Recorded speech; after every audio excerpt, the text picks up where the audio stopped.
Hey everyone, I'm Megyn Kelly. Welcome to the Megyn Kelly Show. Anti-ICE agitators taking to the streets of Los Angeles for a fourth straight night as Secretary of Defense Pete Hegseth deploys 700 Marines to protect federal buildings. Last night, looters were seen ransacking an Apple store, a CVS, and the Adidas store you see on your screen right now.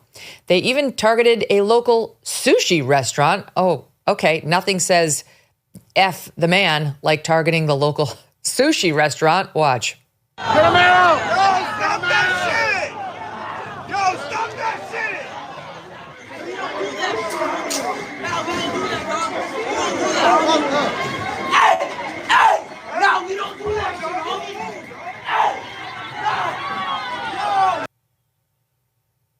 Hey! If you listen really carefully, you can hear them say, no MSG. Get me an ahi tuna. This is ridiculous. Some of the crowd yelled for the looters to stop. Of course, they didn't. I mean, LA loves rioting. Like, what is it? What they love it. They love to riot. We don't exactly know who this is, but we certainly saw a lot of Mexican flags and now Guatemalan too. The post-millennials Andy No, he's been on this program before, reports they broke in, they carried out the cash box, they removed the money, and then discarded the empty box in the street. Fined upstanding citizens. And look at this photo. That's the whole point. We don't know if they're citizens or not. We know so many of them are not. Look at this photo. Look at this photo. You got to listen. Okay, listening audience, here's what we're seeing.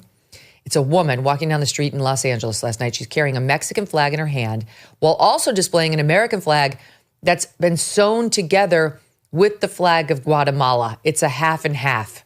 Half Guatemalan, half American. That's like a sacrilege. That's like when your Jewish pals get a Christmas tree, even though they don't celebrate Christmas. The two don't necessarily jive together, given the belief system. You don't take the American flag and sew it together with the Guatemalan flag, but that's what we're dealing with out there. We have no idea who these people are. Meantime, President Trump has also authorized another 2,000 National Guard troops to the city, in addition to the 2,000 he announced over the weekend. California Governor Gavin Newsom, still angry about all the help. He'd really prefer to let the city burn, as we saw, obviously, with the massive wildfires. He loves to see this city burn. With his state filing a lawsuit yesterday claiming President Trump exceeded his authority and unlawfully infringed on his role as commander-in-chief of the California Guard. Normally, it is the governors who deploy the Guard, but it is within the president's purview. And by the way, good luck with your lawsuit, because even NPR is admitting that President Trump has this authority. NPR, people.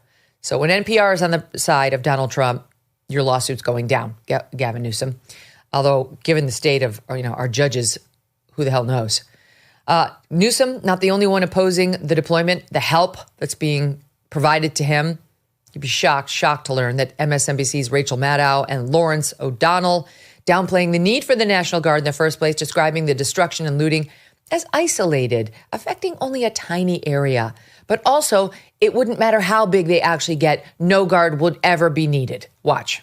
You know this, but just how isolated and tiny a spot of Los Angeles we're talking about. Downtown Los Angeles, where in the areas where these office buildings are, very few people live anywhere near that. It's not a residential area. And so it is this really isolated little spot. Even if these protests were 100 times the size that they are, there still wouldn't be an operational reason to bring in active duty troops or federalized National Guard. It's not that sort of thing. He's doing this because he's panicking and thinks that he looks weak and therefore he has to do something that seems strong. And it's all because he has no freaking idea how to deal with this politically. And he's absolutely panicking about the, I think, trenchant and joyful and sustainable opposition against him.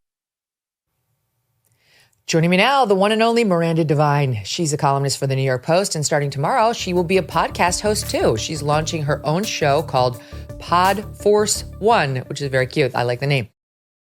Don't miss a moment. Subscribe to this show on YouTube and follow me on Insta, Facebook, and X. You know that moment at night when you're locking up, you're turning off the lights, and you just want to feel completely safe before heading to bed?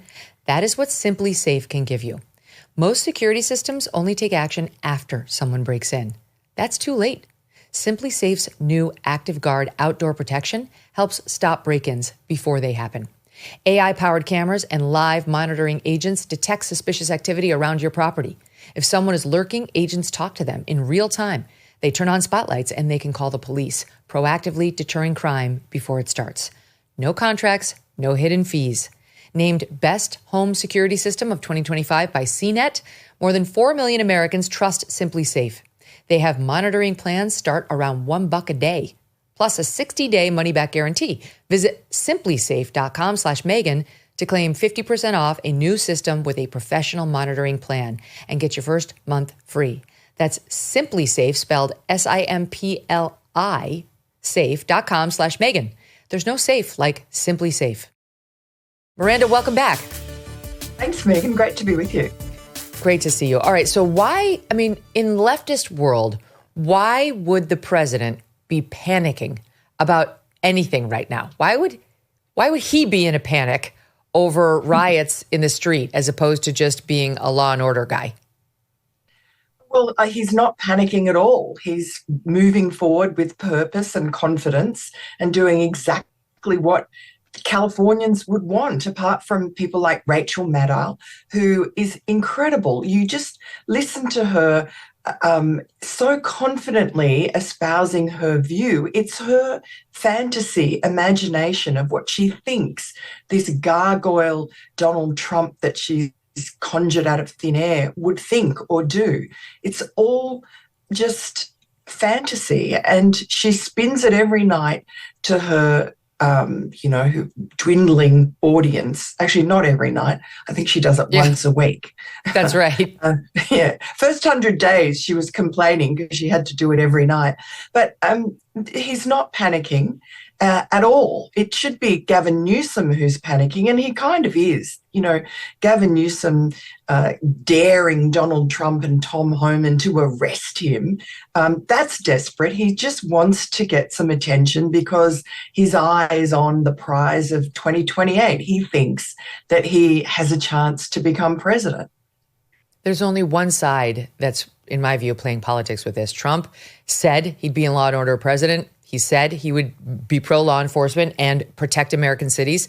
And that's what he's doing. But Gavin Newsom, for some reason, doesn't want to protect the people of his state, and neither does Karen Bass. Here's the latest. We played this on AM Update, but it's Harry Enton over at CNN, their data guru, talking about how Trump is doing in the polls when it comes to illegal immigration. By the way, you should know that Trump overall has the highest approval rating he's ever had in either term as president.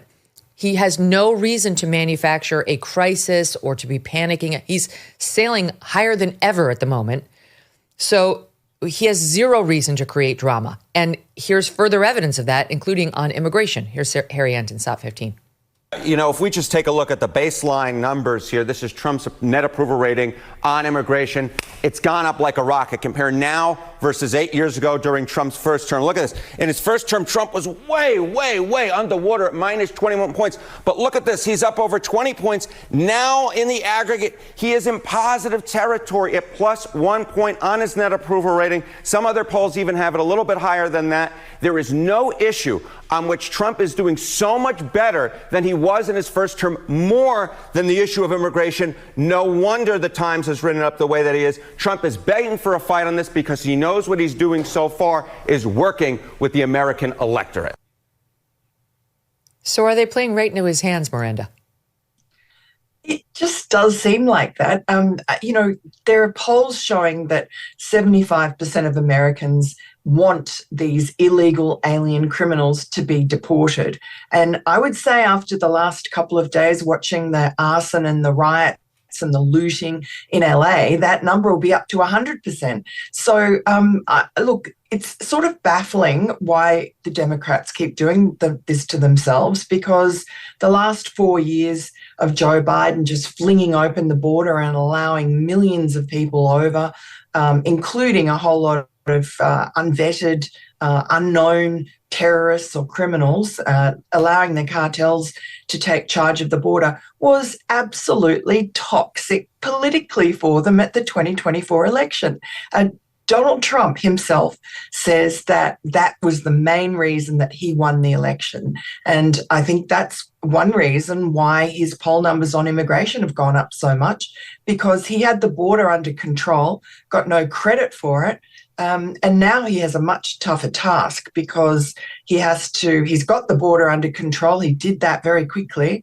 But he's got all these millions of people that he needs to deport, at the very least, tens of thousands of these criminal gangbangers and the suspected terrorists that are a sort of ticking time bomb in the country.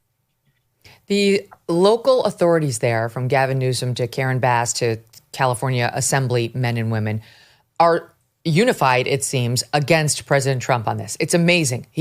They're like, let our city burn, let the looters loot. We're good. That's the way we like it out here. It's crazy to watch them. Here's the latest from Karen Bass, the mayor in South 7. I just have to say that if you dial back time and go to Friday, if immigration raids had not happened here, we would not have the disorder that went on last night. People in the city have a rapid response network.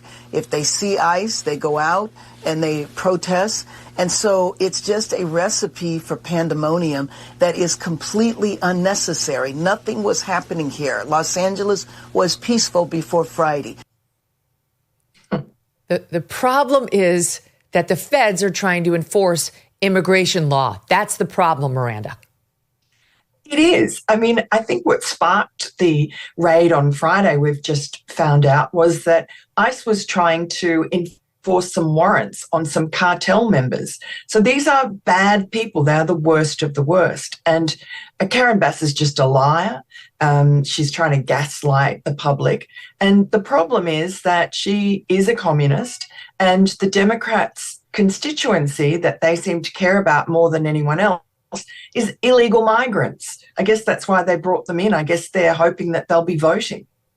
Yes, that's how it seems, because she says outright, like, the problem here is that the feds came, ICE came to arrest people. And then you've got the LAPD police chief coming out. This is, by the way, now we're looking at, it looks like a Tesla Cybertruck with F-U-C-K spelled on it and a Mexican flag off the back, F-U-C-K ICE.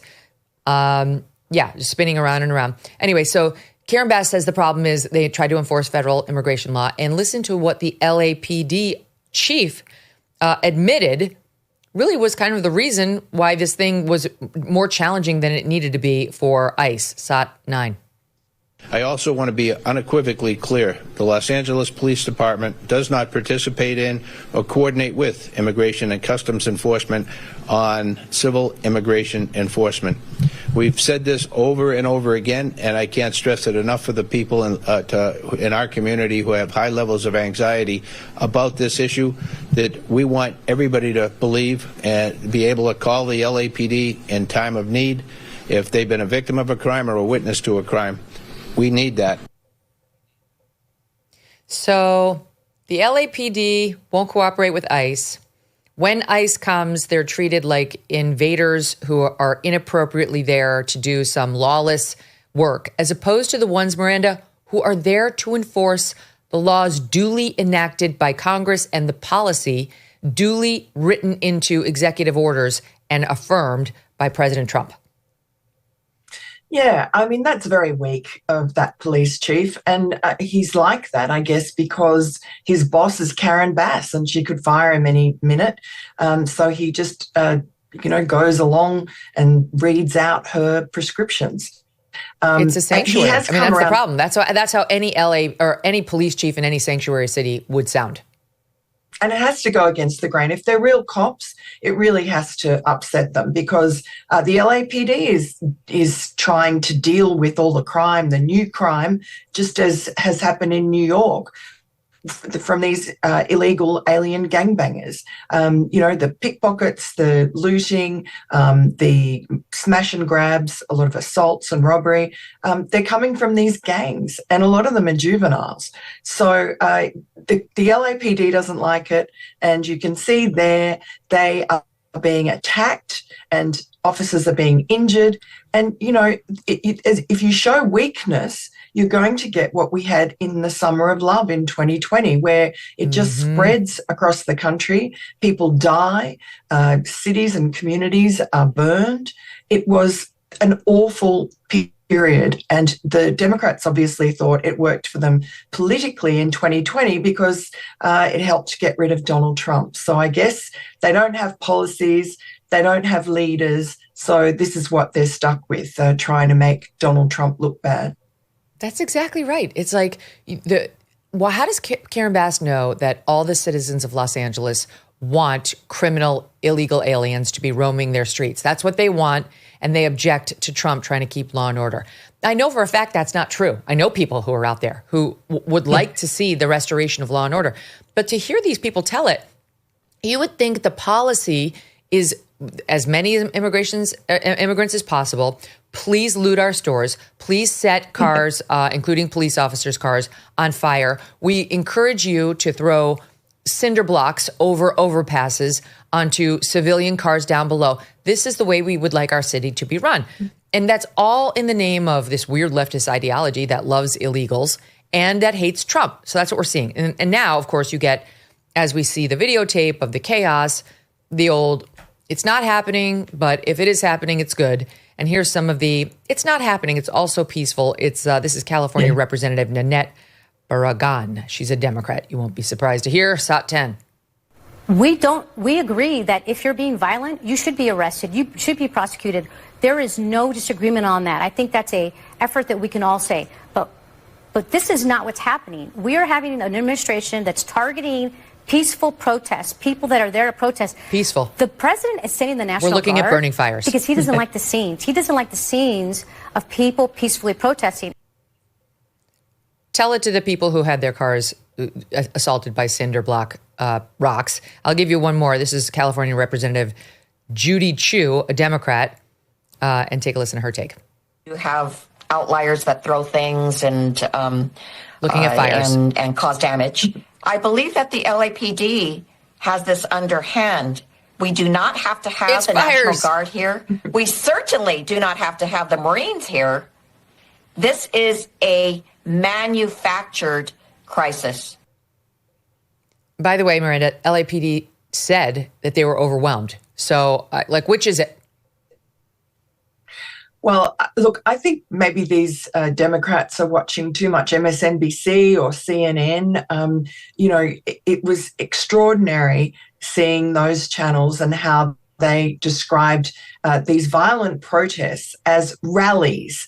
They were peaceful. There was nothing to see. And I think, again, as it happened in the summer of 2020, it's those citizen journalists or photojournalists who wade into the crowd at great danger to themselves. I mean, we've seen some network journalists get hit with rubber bullets, which is painful, not lethal, but it hurts. But these guys, mostly guys, I think, they go out and they post their videos, which are right in the thick of things, and they show you exactly what's going on.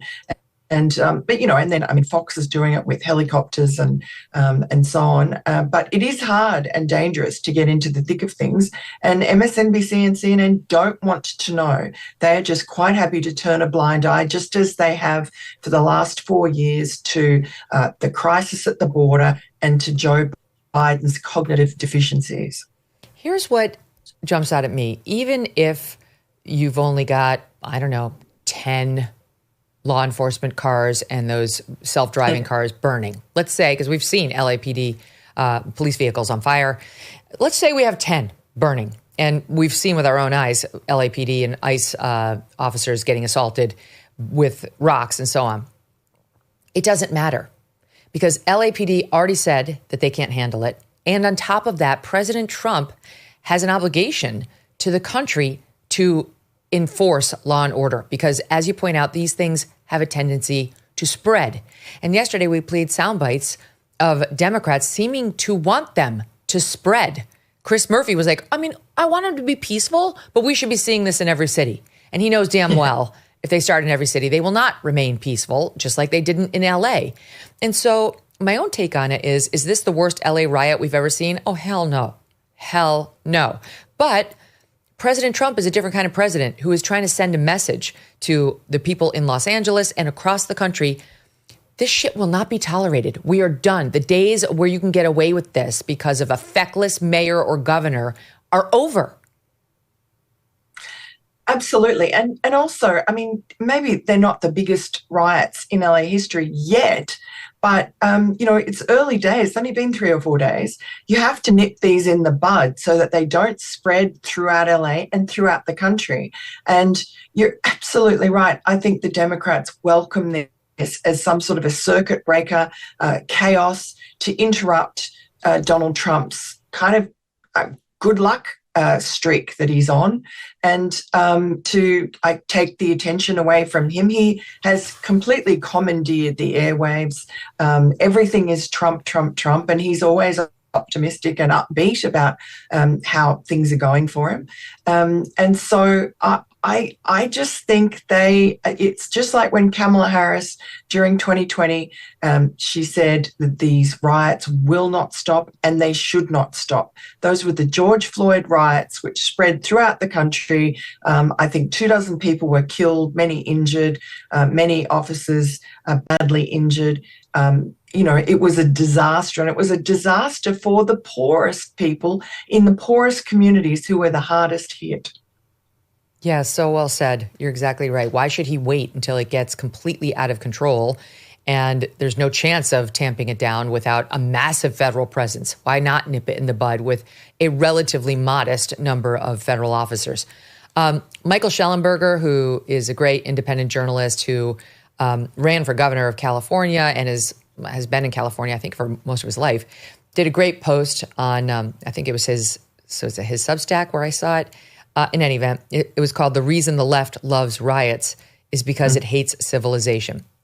And he's of the left. People may remember he worked for Greenpeace when he was young, this like climate activist. And he was one of those people pushing the Solyndra green energy programs under President Obama. And he came organically over to the right, or independent center right, but just by seeing how these policies were such failures. Okay, so he knows California, and he did a great documentary on the homelessness, the open air drug markets. Like, he's been all over California's many problems. And I'm going to read you a little bit of what he wrote.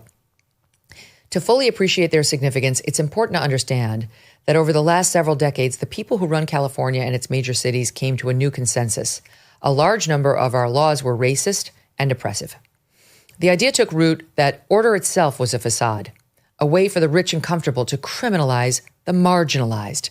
So one by one, Democrats stopped enforcing and weakened laws against drug dealing, illegal camping, prostitution, public defecation, and drug use on sidewalks.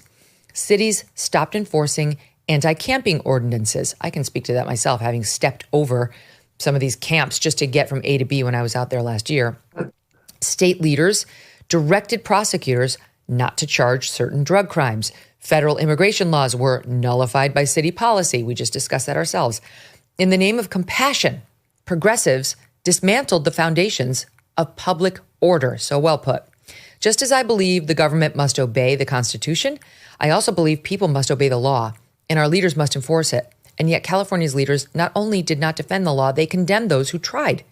Newsom called the deployment of 2,000 National Guard troops to restore order purposefully inflammatory. In wealthy neighborhoods, the law is still enforced, writes Shellenberger. In poor and working class neighborhoods, it is not. If you torch a car in Beverly Hills, you are arrested. If you do it in East LA while shouting political slogans, you're engaging in protest. This two-tiered enforcement is not progressive. It's segregation by another name. It creates one set of expectations for the politically connected and another for the disposable. And in that framework, working people, especially immigrants, families, and hourly wage earners, are abandoned. They're the ones who walk their kids past open-air drug markets. They're the ones whose shops are looted and whose cars are stolen, they're the ones who call 911 and wait and wait and wait. People sometimes ask me how California can feel so anarchic and so authoritarian at the same time. The answer is simple. It's not a contradiction. California does not swing between chaos and control. It imposes both on purpose and at scale. As we saw when the leader of China comes to San Francisco, the city leaders end illegal camping overnight. California is what happens when the state abandons its duty to protect ordinary people while tightening its grip on the law-abiding. Here's one more. California Democrats demanded people show proof of vaccination to enter coffee shops, but allowed addicts to smoke fentanyl on the sidewalk outside. They fined restaurant owners for trying to survive and shut down gyms trying to help people stay healthy. Meanwhile, they decriminalized theft, refused to prosecute open drug dealing, and looked the other way as cartel-run fentanyl networks took over entire neighborhoods. He's so right, Miranda. It's state-sanctioned, yes, chaos and authoritarianism at the same time. It's so well put. And really, I think people on the left who get red-pilled and use common sense and are honest enough to come over to our side are the best, because they've seen it, they've lived through it, and they understand the mentality. I just don't understand the mentality, actually. I would have thought that being competent and showing that you're competent if you're a state or a city leader would be what you would want so that you could win election. But the problem is that Democrats are winning elections. They in these blue cities and blue states, they have a stranglehold. There's no opposition to speak of. In New York, we've got the mayoral elections coming up. There's, a dozen people on the Democrat side, all vying for left and further left. And there's one Republican, and, he didn't do very well last time. And there's just no money for the other side. Once you have a one-party state, you entrench your power, and therefore you don't have to be competent. You don't have to do the right thing, and your citizens are disempowered and disenfranchised. And this is what the Republican Party has learned about power. They control the media, they control the narrative, and they have a sort of an iron control over social ostracism. Maybe that's because they can cancel people at whim. And Donald Trump is an existential threat to that control, because it's the last-ditch effort of the public, the populace, to say, no, we don't want that. And Donald Trump, for all his flaws, for all the mud that they threw at him, he won that election comprehensively, the popular vote, everything, defying all their expectations. And that's, I guess, why they're so shocked. But what they should be doing is re-examining their own kind of worldview, as David Brooks put it, and retool. But they're just doubling down on what hasn't worked for them in the past. It's sort of like, the Einstein's theory of insanity, doing the same thing over and over and hoping for a different result. That's the Democrats. It does feel like the soft bigotry of low expectations out there, where, the people who live in the poor neighborhoods, minority dominant, you know what? They're going to behave like this. You're just going to have to allow it. Like, they need to blow off steam every once in a while. And the ones who happen to be law-abiding, sorry that you live amongst these other people, but that's life. As opposed to Beverly Hills and Bel Air, where now we expect more in these neighborhoods. We expect people to behave around our Rolls Royces, and we will hold anybody inclined to break the law to a much higher standard out there. Schellenberger, as usual, nails it. Okay, let's move on. Abrego Garcia is back in the United States. Kilmar Abrego Garcia, Senator Chris Van Hollen of Maryland's favorite criminal. He's back. They went and had margaritas, and now he can have margaritas stateside with him because he's back, but he is in federal custody, and he is being charged with trafficking. So the DOJ, Trump says this wasn't his thing. He says it was Pam Bondi, and she announced on Friday he's back in the U.S. He's facing federal human trafficking charges in the Middle District of Tennessee, which is Nashville, charged with one count of conspiracy to transport aliens and one count of unlawful transportation of undocumented aliens. He faces 10 years in prison. They say not only did he transport aliens, he transported children throughout the U.S. in an unsafe manner. He allegedly abused undocumented alien females. He trafficked firearms and narcotics. His lawyer says deny, and this is an abuse of power. You're just trying to cover your mistake in deporting him to El Salvador, the one country he could not be deported to. And then on top of this, the government moved to keep him behind bars before trial. And in their motion for pre-trial detention, the feds allege that he, Abrego Garcia, Chris Van Hollen's buddy, murdered a gang rival's mother in El Salvador. You may remember, Miranda, that he only got this like withholding of removal order. They were deporting him. He had been found deportable, saying, get out. But they said, all right, we won't deport you to El Salvador because you convinced the immigration judge that if you go back there, you could get killed. And the way he convinced the immigration judge of that is he said, I'm going to get killed by this gang, this like, I can't remember the name of it. It had something, had the name, the 18th Street Gang. They're going to kill me. And the judge bought it. So that was the reason why we could deport him anywhere, but not to El Salvador. And then when we deported him, he went to El Salvador, which, by the way, was fine because this 18th Street Gang has apparently been dissipated. And when the condition of the danger is removed, you can be removed. In any event, we've been fighting over this guy who's alleged to be a wife beater and a trafficker now. And what the feds are alleging, not as a claim against him, not as a count against him, but as a reason to detain him pending trial, is that they say, according to a co-conspirator, the defendant stated on how he got into MS-13.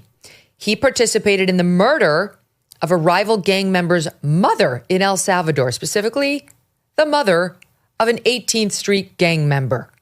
Later, as part of his immigration proceedings, the defendant claimed he could not return to El Salvador because he was in fear of retribution from the 18th Street gang.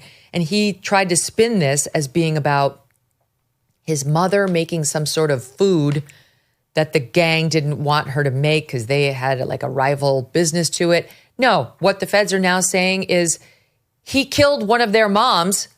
That's why he was in fear of his life. This is insane. This is why you should really figure out these people's backgrounds before you go sip margaritas with them in El Salvador. Absolutely. And before judges go making these bleeding heart decisions.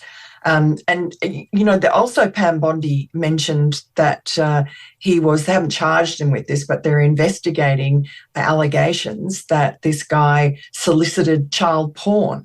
So not a nice person. And I think that this was a Pyrrhic victory for the Democrats because, yes, they did manage to force the Trump administration to undeport him from El Salvador, but he's now been slapped with all these charges, and we can see who he is, who is the poster boy for the Democrats that they are willing to die in a ditch for. And it's this guy, the worst of the worst, you know, alleged murderer, alleged wife beater, alleged solicitor of child porn, gun trafficker, drug trafficker, human trafficker, abuser of women and children. I mean, you know, does it get worse? So I just, again, think the Democrats have tied themselves to this man. And the more we see of him, the less sympathetic he looks. It's truly insane. Here's Senator Chris Van Hollen, the buddy of Abrego Garcia, on where he thinks all of this leaves us. This is CNN on Friday. You know, I will never apologize for defending the Constitution. In fact, it's the Trump administration and all his cronies who should apologize to the country for putting us through this unnecessary situation, and to Abrego Garcia for putting him through this situation and his family. All I have said from the beginning is that the Trump administration should respect the rule of law and the Constitution of the United States. So really, it's President Trump who should apologize to the country for violating his oath to the Constitution. I'm glad in this moment they're finally doing what the Supreme Court said, but they continue, Anderson, to violate the Constitution in many, many other cases. Trump should apologize to Abrego Garcia, who apparently, if one word of this is true, lied, came here illegally, then lied to try to stay here illegally, about the danger he was in due to his mother's food business, and was rightfully deported back to El Salvador, now is coming back to face criminal charges here. And Tom Homan said, as soon as that's done, if he serves time or not, either way, not guilty or guilty and serves time, he's right back to El Salvador. And this moron wants President Trump to apologize to him. I know. He really is a despicable person, and so weak and so pandering and so vain. He's there on television day after day, posing as this kind of virtuous, saintly person. I guess there are people who believe it, and he comforts himself on that. But again, the Democrats are just on the wrong side of an issue that most Americans are against. Most Americans don't want, in fact, a majority of Americans want deportation of illegal migrants, and 75% want these gangbangers deported. So I don't know, their constituency is what? I think what they're trying to do, and they're being aided and abetted in this by the media, by the New York Times, the Washington Post, etc., day after day, sob stories about these migrants. They don't say illegal. They conflate illegal with legal migration, and then make out as if Donald Trump is against migrants, which is ridiculous in a country of migrants. So, everyone's from somewhere. And Donald Trump himself, I mean, he's married to an immigrant. His mother was an immigrant.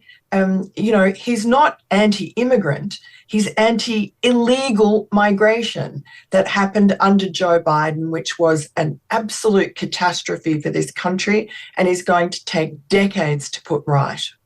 It's so true. It's amazing. So now you've got, he wants him to say he's sorry. Van Hollen wants Trump to say he's sorry to a guy who now appears to be he is an illegal immigrant here, who had a deportation order, who staved it off with what appears to be a lie about danger because of his mother's food business, who is now accused of trafficking people into the United States, untold numbers of illegals, mistreating children in that process, allegedly into kiddie porn.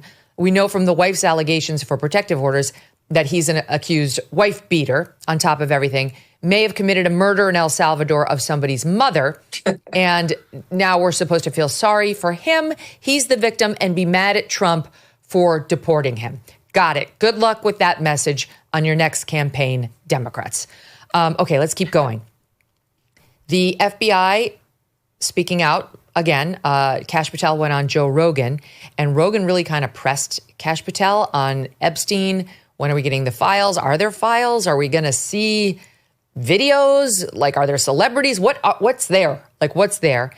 And was referring to like the Epstein tapes. Do we have them? Are they a thing? What's happening? And it was a very interesting exchange in SOT 24. Watch. But what about the video from the island? Again, we're going to give you everything we can. And people have to remember, we're not going to re-victimize women. We're not going to put that shit back out there. It's not happening because then he wins. Not doing it. You want to hate me for it? Fine. Again, logical play out.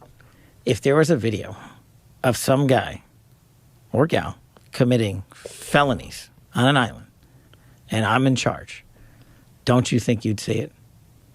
If you have access to it. If I have it. Period. Right. If I have it. So where else would it be? Right. If you have it. Right. But you can't say that you have it. No, we're giving you everything we have. So far. Everything we have so far is Have you guys gone over all the video that's available? Yeah. That's what I'm telling you. That's what takes so much damn time. Right. And is there video from the island? Not of what you want.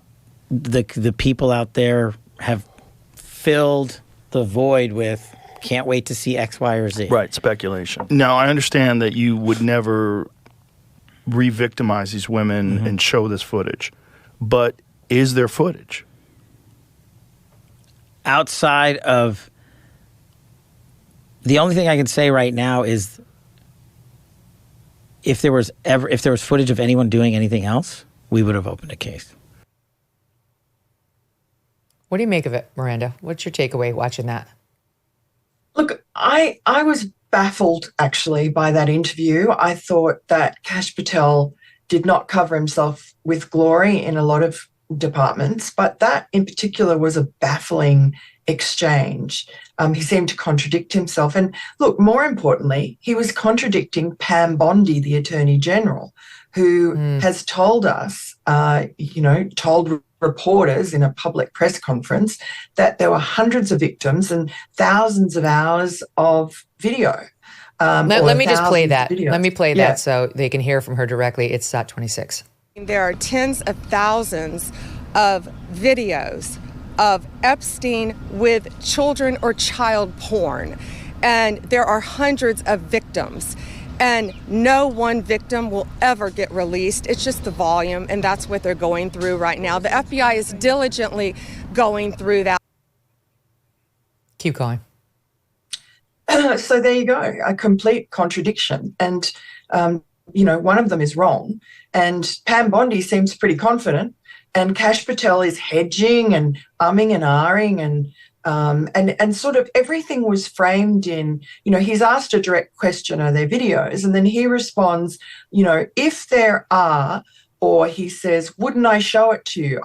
We're going to show everything. You're not asked whether you're going to show. We don't expect you to show, child porn to the public. But what we do expect is you tell us and say, we found these videos, they exist, and we are now opening cases on, multiple abusers. I mean, Ghislaine Maxwell is in jail for trafficking. So who was she trafficking to? Who were Epstein's clients? Why aren't they in the dock? It's very peculiar. And I don't think that Kash Patel has cleared anything up. All he's done with that Joe Rogan interview was fuel more conspiracy theories. You can see it online. People aren't trusting him.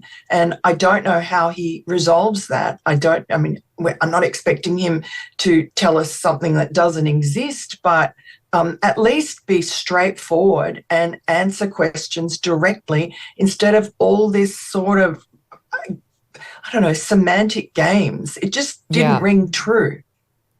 So I see exactly what you see, where he seems to be, we always talk about on the show, like a truth teller runs toward the truth. They run toward the facts. They want to talk all about the facts because the facts are their ally. He's in a compromised position because he's the head of the FBI, and we don't know what he's just not at liberty to reveal. I don't know. So he almost necessarily might be fighting with one hand tied behind his back here. But I will say this about Pam Bondi. Yes, she sounds confident in that SOT, but there's reason to doubt her because she's the one who released all those binders to those influencers at the White House. Like, this is everything. And it was actually nothing. There was nothing new in there. And when I look at her soundbite, Miranda, I think, all right, she says tens of thousands of videos of Epstein with children or child porn.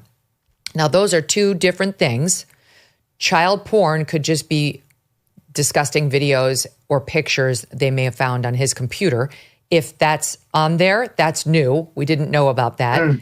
And that seems like something that they should, and I believe probably will, reveal to us.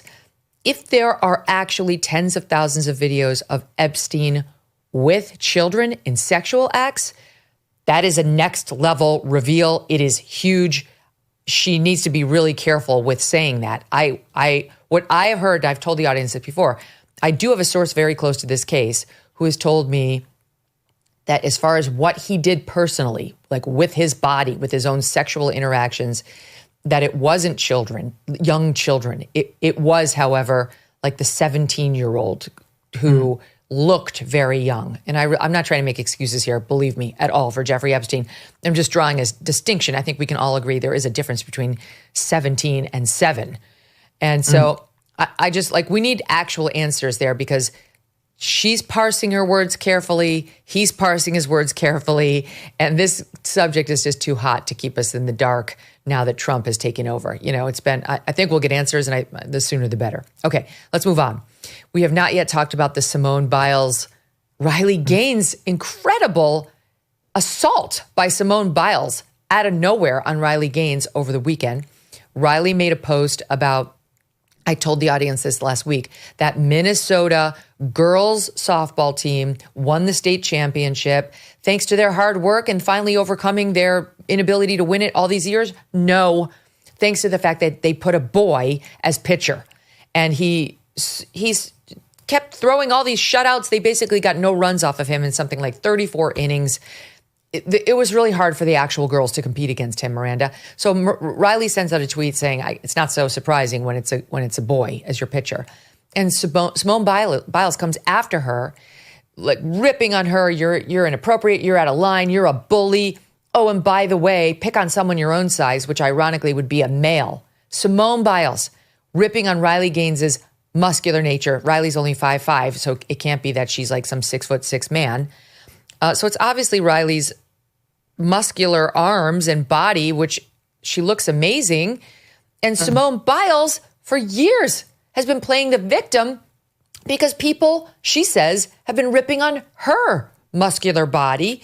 She was body shamed about it. She was all about body positivity, but except when she's on offense, in which case it's totally fine. She hasn't apologized for it. She hasn't taken it down. Simone Biles is absolutely fine with body shaming so long as it's of somebody who's of a different political persuasion than she is. Your thoughts?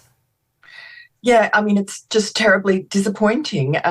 She was America's sweetheart for a time. She just managed to destroy her reputation in a couple of days with these really, vile Biles. That's the only way you can think of her now. She's shown her true colours. She did this other stupid little video on social media after she and Riley got into these to and fro's of just herself cackling in this malevolent way. I mean, it's as if she's lost her mind. Everyone loved her, and there is no reason for her to have attacked Riley Gaines like that. And as you say, so hypocritical to, the body positivity role model trying to shame Riley Gaines for, some weird reason, because as Riley Gaines showed, she did her own video showing how tall she is. And as you said, she's a petite woman. So certainly the swimmer, William Thomas, that she competed against and lost to, was like 6 foot tall, enormous. Yeah, look. She tied him. That's what Riley was saying too. Because everybody's always like, you're just bitter because you lost. Here's the Simone Biles tweet. And she always points out she tied Leah Thomas. Right. This is Simone Biles. You're truly sick. All of this campaigning because you lost a race. So again, she's wrong. Straight up sore loser. You should be uplifting the trans community and perhaps finding a way to make sports inclusive or creating a new avenue where trans feels safe in sports. Maybe a transgender category in all sports, but instead you bully them. One thing's for sure is no one in sports is safe with you around. Here's the other galling part of it. It is not Riley Gaines's responsibility to find a new lane for trans athletes. She is not an administrator of sport in any way, shape, or form. She's been standing up for women's and girls' rights. I love these people who look at anybody who objects and say, you solve it.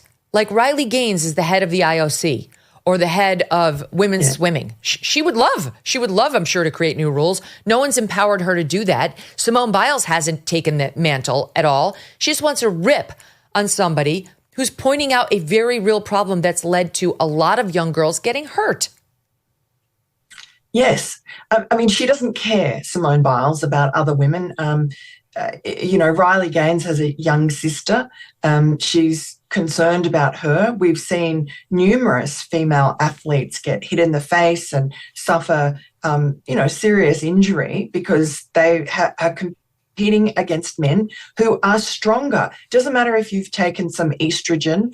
In the womb, your male hormones that you were washed with and your body soaked up have created stronger muscle mass, etc. We know that. It's not a mystery. And you can't change it with cosmetic procedures and hormones. And it's just cheating.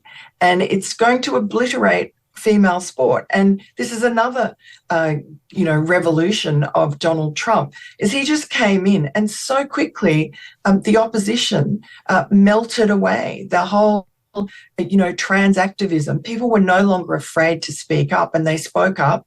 And, he gave women and girls, he had an executive order that he signed to keep men out of women and girls sport.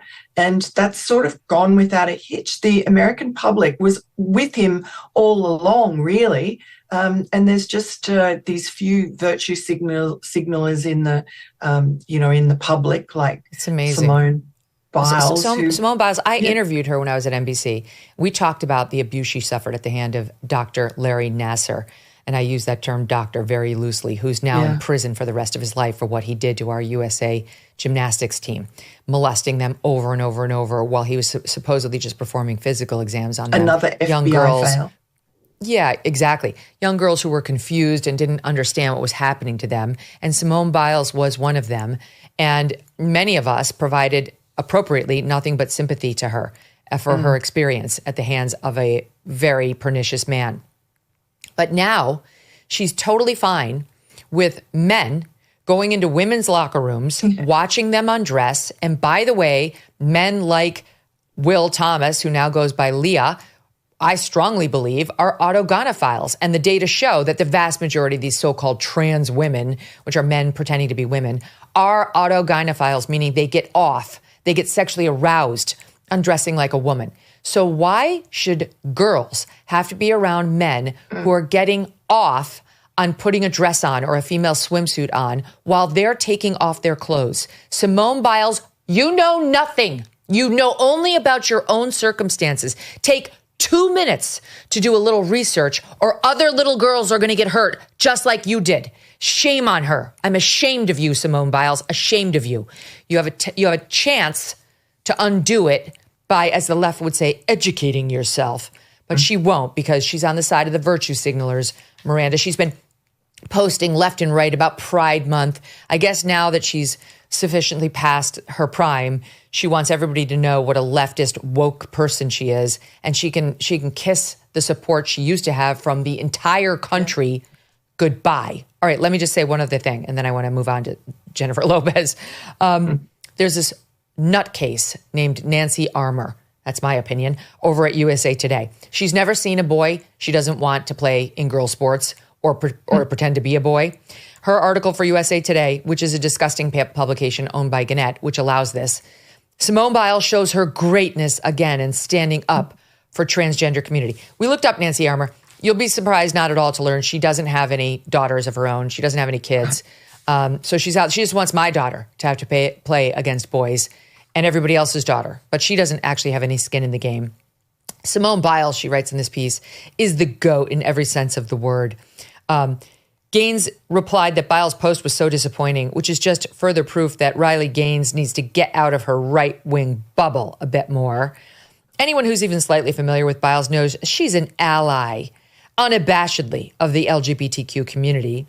She also has little use for anyone who punches down on others, which is Gaines' specialty. You see, Gaines is punching down in standing up for actual girls in these matches, in these games. So like the girls who tried to hit off of that boy pitcher or had to stand there on the receiving end of a boy's power and speed behind the ball, they're not to be defended. If you defend them, you're punching down by, I guess, suggesting the boy shouldn't be there.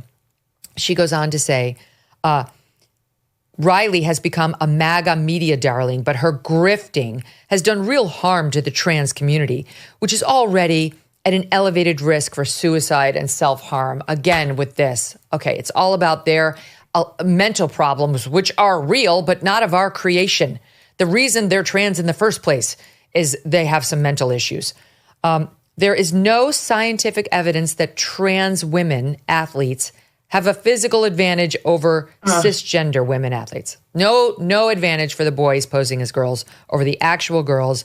And then we get to this. Gaines has publicly lobbied for Simone Biles and Caitlin Clark to support her in her hate, which again is a laughable idea to anyone who's filed Biles' illustrious career. you don't accomplish what she has without being fearless. Okay, she was unable to compete her Olympic contest not so long ago, but fine. I think there are some fears, and they have actually managed to capture her. And then she ends with this. Most of us could never do what Biles does as a gymnast, but we can do what she does as a human. Be kind. Defend the most marginalized. This is blatant propaganda. It is untrue bullshit all over USA Today. They let Nancy Armour do this every time. Why? What is it about Gannett that I don't know? Is it run by some trans person? Is it a Pritzker's organization? How is this appearing without a counterpiece either, ever in USA Today, in one of the nation's major newspapers? Well, I mean, Gannett's apparently for sale. It's just ailing, and we're told always that it's because, people don't want to read local newspapers anymore. It's because they don't want to read propaganda like that in their local newspaper, and that's spread across the country as some sort of propaganda arm. It's the reason that this issue took off, and it was so lacking in common sense, defying common sense, was because of the media and people like this Nancy Armour woman who just write lies. That what she wrote was untrue. It's factually wrong, and just so banal, talking about being kind to each other. There's nothing kind about giving a 13-year-old girl hormones to become a man, a boy, and to become infertile and then chop off her breasts. And the same for little boys. There's nothing kind about it. It's the cruelest child abuse you could have. And their parents have been sucked into going along with it by really malevolent, evil medical people and the media. And these sort of, the LGBTQ allies situation has been co-opted and hijacked to commit this child abuse. And there's plenty of LGBs who aren't happy about it. Right on. Exactly right. And by the way, plenty of G's, meaning gay boys, who are just gay boys, who do not need to be, quote, turned into girls by some radical left trans activist who insists gay boys aren't really a thing, that if you're attracted to other boys, you are secretly a girl. You're not allowed to be a femme boy anymore. You just have to turn yourself into a girl by having body parts chopped off and your sexual function ruined by this weird hormone cocktail they give them. It's sick. And this, in a major newspaper, over and over, they let this, I don't know what Nancy Armour has going on in her personal life, and frankly, I don't want to know. I bet it would be rather dark. That's my opinion. But they let her over and over proselytize for this bizarre ideology like it's the equivalent of getting in shape and eating well. Right. Well, look, some people are just looking for love. And if you are committed to this propaganda, you'll get a lot of love from a small number of activists. And if you don't, you will get the most awful, vile hatred.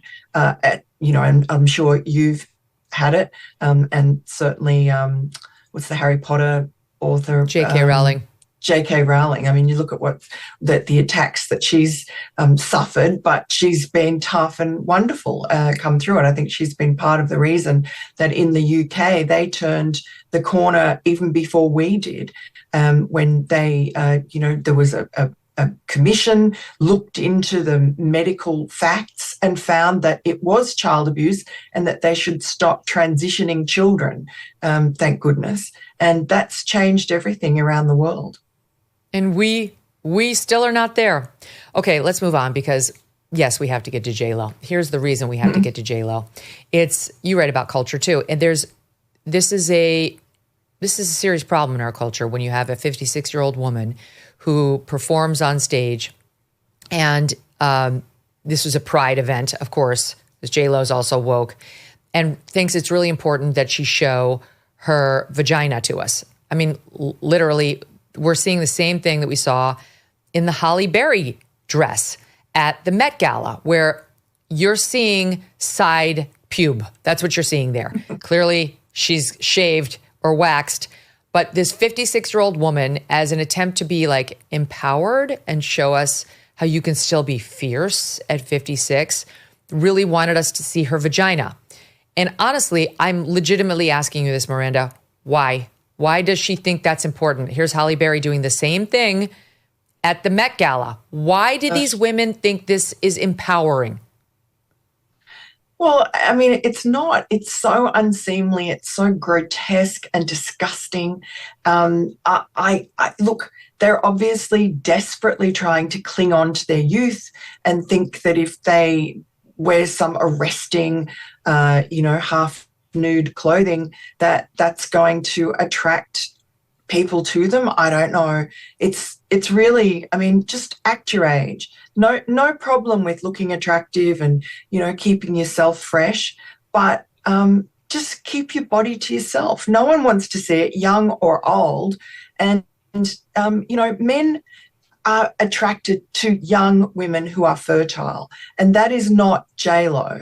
And so she should just, accept the truth that she is a middle-aged woman and she can grow old gracefully and set an example for younger women instead of trying to compete with younger women for a small and shrinking number of kind of virile young men. I think of somebody like Tina Turner, whose body blew doors on J-Lo's body and on all of our bodies. And she never did this. She wore the fun outfits that were saucy and showed off her incredible physique and her ripped arms. And it was hashtag goals, even when Tina was in her 60s and 70s. But she never was running around showing off her vag.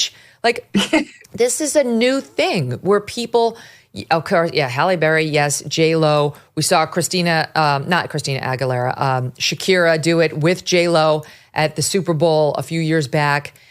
More and more, we saw Katy Perry doing very weird outfits that revealed too much. These older women who they look fine. It's not like they look terrible, but they feel the need to over-sexualize themselves for some reason. Maybe you're right. They're holding on to the younger, more fertile versions of themselves, and they want you to see them. For me, it's depressing. It's depressing because I really hope that as I head into this second phase, I'm already in the second phase of life, that I can feel, sexy in my own body, sure, with my husband or, on a trip, but that I don't feel the need to post sex pot photos of myself so that others can tell me how hot and sexy and what a turn on I am. I really, really think at this point in my life, I'm past that. I know exactly who I am. I don't need outside adoration to affirm it.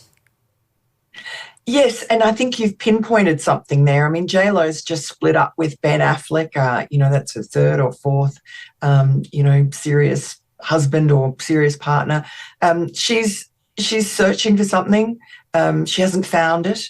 And she's probably fallen prey to a whole lot of sycophants around her who tell her she looks hot. Hey, wear this. This will look sexy. People without any judgment. And she's fallen. And I think by your criticizing her, you are doing her a favor. We are doing her a favor because she needs to listen to women who I don't wish any harm on her. I hope that she, finds love eventually. This is not the way to find it. You're not going to attract the right people. And you look ridiculous. You look trashy. Right. Thank you. That's the word. She looks trashy. And the thing is, she could have done that performance. I mean, her songs are terrible. The truth is J-Lo's career is over. All she has is her social media. That's really what she has. But her music career is over. She made some good music in the early aughts, and she's still riding that. But no one's going to her tour. It's like she's had empty seats everywhere. It's been a story. But the thing about J-Lo is she's making herself look ridiculous and desperate, whereas if she had just worn, literally just an additional inch of coverage on the left and the right, that wouldn't be the story. The story would be she looks great. She's defying, all the rules about aging. That would have been the story. Instead, the story is you seem to be a desperate hoe wanting strangers to admire your vagina. That tells me you're incredibly insecure, small, and petty, and don't have a strong id. You don't know who you are. Yes, absolutely. You've said it perfectly. And it's sad, really. I do see these women, these desperate women,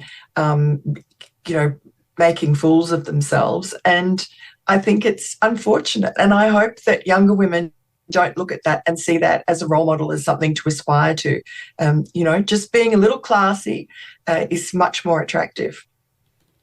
Okay, now I would be remiss if I did not show you this video from the American Music Awards.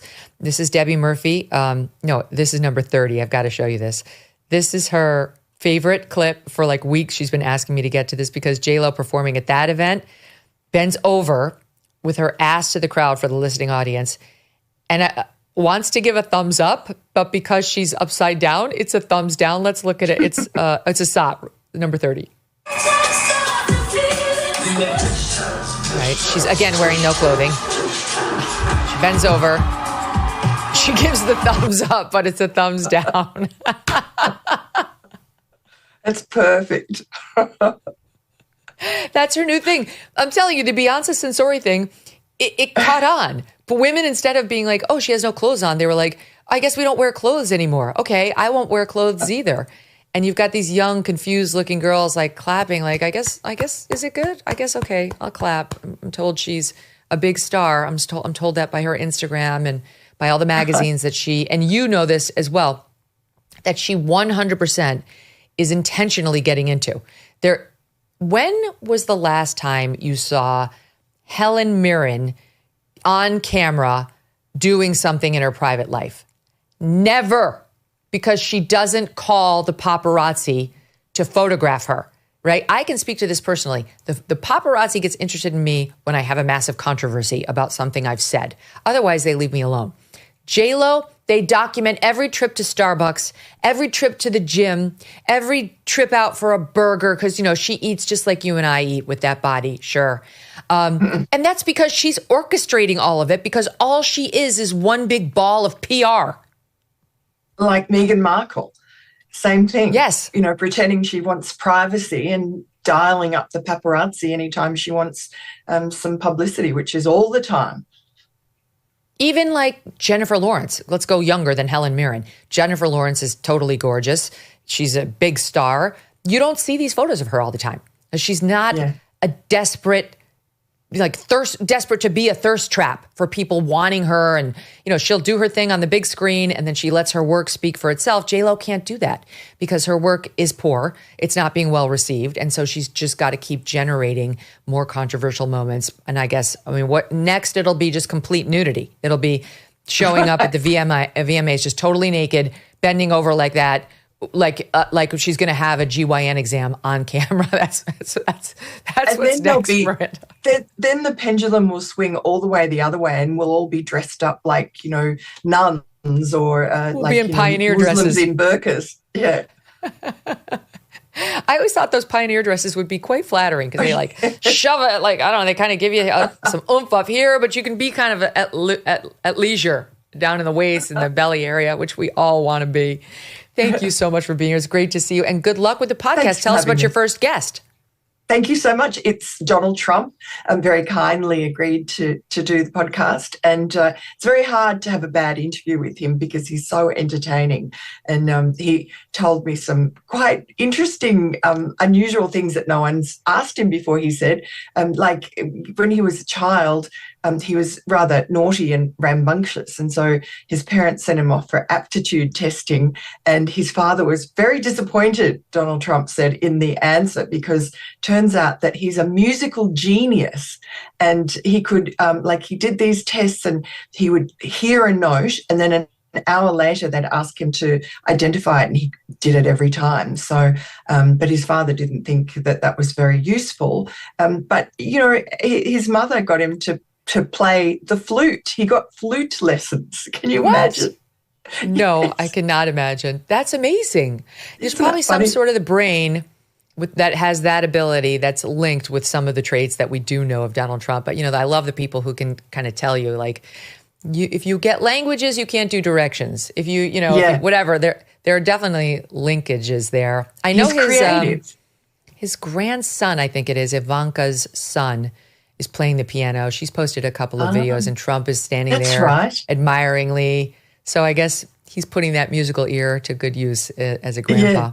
Yeah. I'm looking forward to listening to it. Okay, so thanks so much. They can get it for free wherever they get their podcast, or is this going to be a Fox Nation thing? Where can they get it? No. It's for free on Apple, Spotify, wherever you get your podcasts, and you can get the link through the New York Post as well. Awesome. Okay, it's called Pod Force 1 with Miranda Devine. Thank you so much for being here. Thanks All the best so much, with Megyn. It. Very kind of you.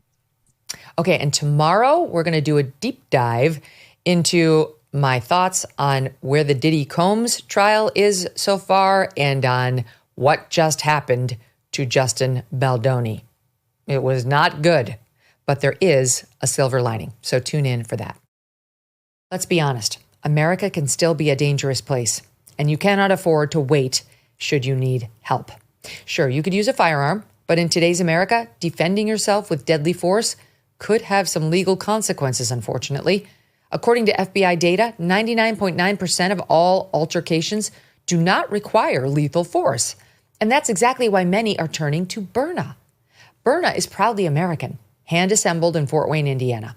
These less lethal self-defense launchers are trusted by hundreds of government agencies, law enforcement departments, and private security companies.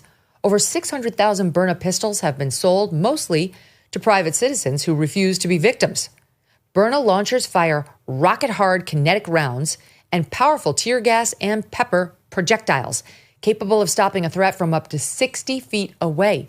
No background checks, no waiting periods, and Byrna can ship straight to your door. Take responsibility, protect your future. Visit Byrna.com right now or your local Sportsman Warehouse. That's BYRNA.com or your local Sportsman Warehouse. Visit now and be prepared to defend. Every dollar you spend is either supporting your values or working against them. In today's economy, where you spend your money matters. Patriot Mobile is leading the way as America's only Christian conservative wireless provider. Switch today without sacrificing quality or service. You'll get exceptional nationwide coverage because unlike most budget wireless providers, Patriot Mobile has access to all 3 major U.S. networks. You can even add 2 numbers on 2 networks on one phone, something the big guys cannot even do. Stay connected with flexible, unlimited data plans to fit your lifestyle. When you switch to Patriot Mobile, you are supporting faith, family, and freedom. And switching is simple. Keep your number, keep your phone, or upgrade. Patriot Mobile's 100% U.S.-based team will get you activated in minutes. Right now, go to patriotmobile.com/Megyn or call 972-PATRIOT to get a free month of service with promo code Megyn. Make the switch. Defend freedom with every call and text you make. That's patriotmobile.com/MEGYN or just call 972-PATRIOT.